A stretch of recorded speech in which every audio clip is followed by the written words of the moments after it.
Dans 10 ans, je me vois mariée avec un garçon. Je me vois riche, chef d'entreprise, avec mon entreprise. Je me vois loin d'ici. Avec ma villa.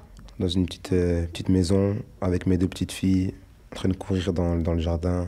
Du coup, moi, dans 10 ans, Inch'Allah, je me vois si le foot marche bien, loin de Bruxelles, dans un pays où il fait un peu plus chaud qu'ici. Avoir des moutons, être berger aussi, franchement.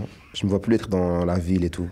Avec madame, Inch'Allah, si Dieu veut, des enfants. Un endroit où il n'y a pas beaucoup de monde. Une belle vie, que je manque de rien, frigo rempli, une petite maison, une belle voiture. Pas de téléphone, pas de réseaux sociaux. Et une petite maison à côté pour Daifa. Je voudrais être mariée. Et ça, c'est 2 petites filles, ou peut-être plus, Inch'Allah, on ne sait pas. 2 enfants. 2 enfants, une fille, un garçon. Dans 10 ans, je me vois à l'université, si je réussis, si je ne pas trop. Une villa en France. Vivre ici, peut-être avec mes parents, mais plus ici, style dans un peut-être autre pays où ma tante elle habite en Hollande, parce que c'est un bon pays. Avec un travail stable. D'être commissaire. Chez les pompiers ou à la police. Et pourquoi pas, Inch'Allah, si Dieu le veut, percer dans la boxe. Avec une maison simple, ni trop grande ni trop petite, une voiture. Non, 2 voitures. Une pour mon mari, une pour moi. Ici, c'est vraiment le foot, ça marche vraiment bien. Une petite maison encore à côté pour Rochelet. Et voilà, et je mets bien tout le quartier, quoi, en fait. Vous écoutez À l'Ouest Podcast. Épisode 2. Y a-t-il un avenir à Bécante? Donc moi, je me vois dans 10 ans, travailler dans une entreprise déjà, peut-être, qui sait, avoir ma propre entreprise, avoir mes enfants, mon mari, une maison, pouvoir parler, avoir ma liberté d'expression quand je parle et pas me contredire à chaque fois que je parle. Je me vois déjà pas dans ce quartier, pas du tout. Je me vois loin de là, très très loin, très loin, loin. Et voilà. C'est là, juste là. D'accord. Que des filles. J'espère qu'il va pas. Non, c'est enregistré. Oui, je m'appelle Rabiwi Khadija. Je suis une maman d'une petite fille qui s'appelle Boudane Dounia. Voilà, ça fait plus de, on va dire, 22 ans que je suis dans le quartier. Ah oui, donc ça te déplaît pas ce quartier? Ben, c'est pas que ça me déplaît pas, j'ai pas trop le choix, mais bon... en gros, j'ai rien à reprocher au quartier. J'ai jamais eu de soucis avec personne. Et t'en penses quoi de l'avenir de Dounia ici? Oui, je crois que dans n'importe quel quartier, tu peux te faire un bon avenir. Tout dépend de ta volonté, de ton investissement niveau études et niveau...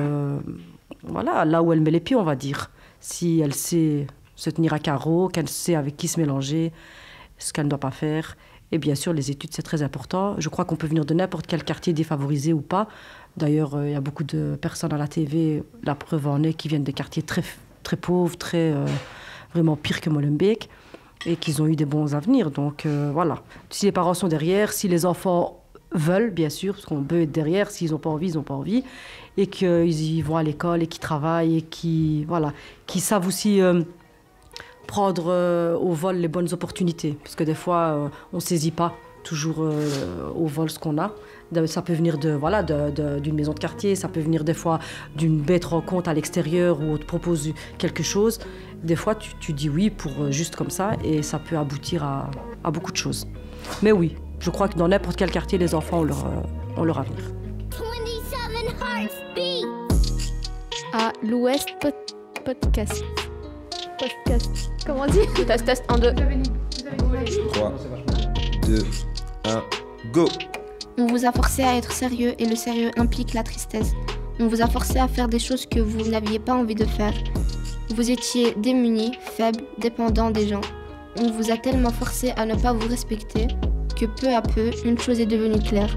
Tout ce qui est contre vous est juste et tout ce qui n'est pas contre vous est nécessairement faux. Et constamment, cette éducation vous remplit de tristesse, ce qui n'est pas naturel. On vous a élevé dans une société malade où connaître la béatitude sans raison est considéré comme une folie. Si vous souriez simplement, sans aucune raison, les gens penseront que vous avez une case de vide.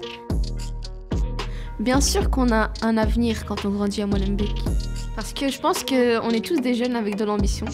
Je pense qu'on a tous des projets ici. On va au bout de nos projets. Until the end of dream. Ça dépend. Genre, ça dépend de ce que tu veux faire plus tard ou, par exemple, si tu veux devenir avocat. C'est un exemple, par exemple, si tu veux devenir avocat, on va dire, ça peut te freiner par rapport, ouais, t'habites à Molenbeek, c'est la merde là dans ce quartier, ça fait ça, ça fait ça. Du coup, des fois ça craint.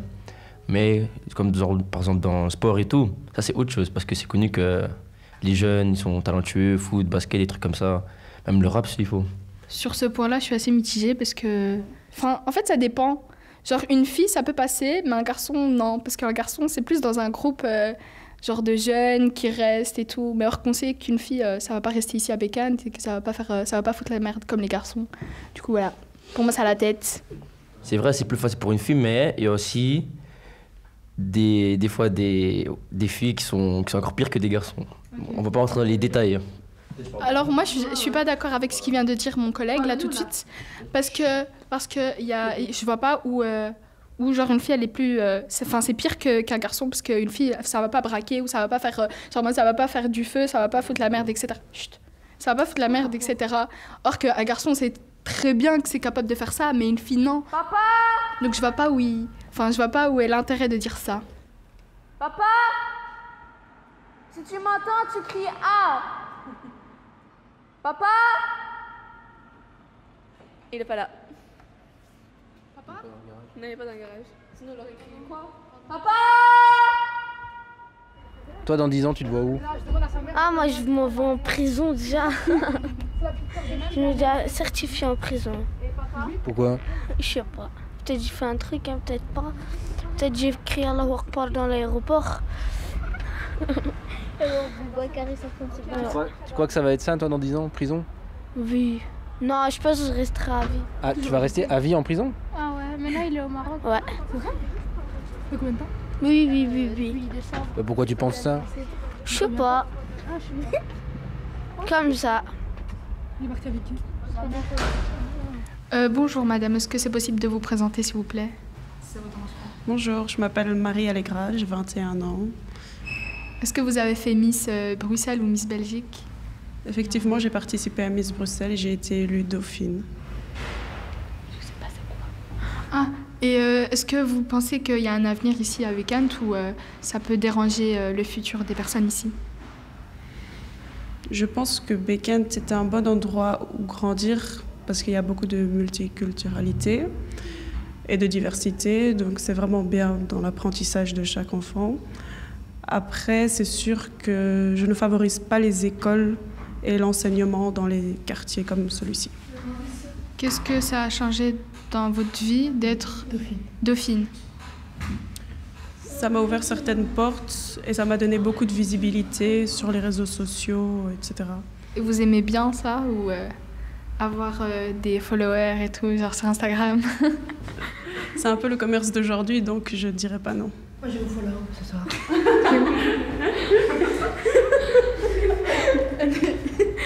Ok, merci. Et est-ce que Bécane, ça a pas, genre comment dire? Pas pris une ampleur ouais, sur votre avenir. ouais, voilà. Personnellement, pas parce que j'ai toujours été dans des écoles en dehors d'ici, donc je revenais ici seulement pour dormir, voir des copines, mais sinon j'ai toujours été à l'école à Woluwe, donc non. Oui.